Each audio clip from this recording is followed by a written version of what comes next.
9 августа я, как и весь остальной мир, наблюдал за насилием, которое происходит на улицах моего родного города Минска после фальсифицированных выборов президента Республики Беларусь. Это произвело на меня очень отягощающее впечатление, и через несколько дней я понял, что я просто не могу находиться в стороне, спокойно работать, поэтому я купил билет в один конец и приехал домой, чтобы попытаться помочь в преодолении политического кризиса. Вообще я всю жизнь занимаюсь разработкой программного обеспечения.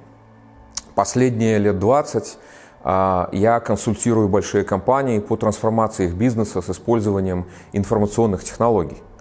И если взять последние несколько лет, то тренд заключается в том, что компании, правительства, страны используют накопленные данные, используют факты для того, чтобы принимать более объективные, более правильные решения.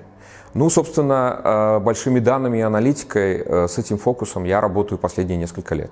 С начала пандемии мой день и моя рабочая неделя – это было много-много часов, которые я не покидал свой подвал.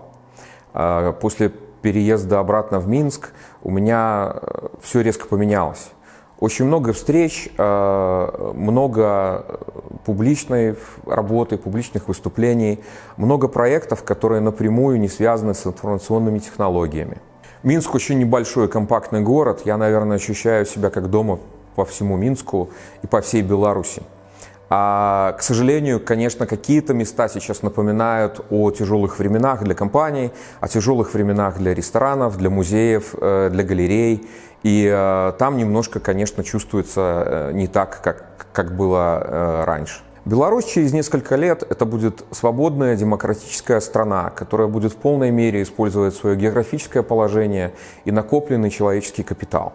Мы будем лидеры в образовании, мы будем лидеры в информационных технологиях, мы будем лидеры в прогрессивных бизнесах. У нас будет новая система, которая позволит привлекать капитал для новых стартапов и для новых идей, для новых бизнесов. По традиции, люди, которые научились зарабатывать деньги, они вкладывают деньги в культуру, они вкладывают деньги в благотворительность, в образование. Это будет замечательная, большая, красивая, свободная страна.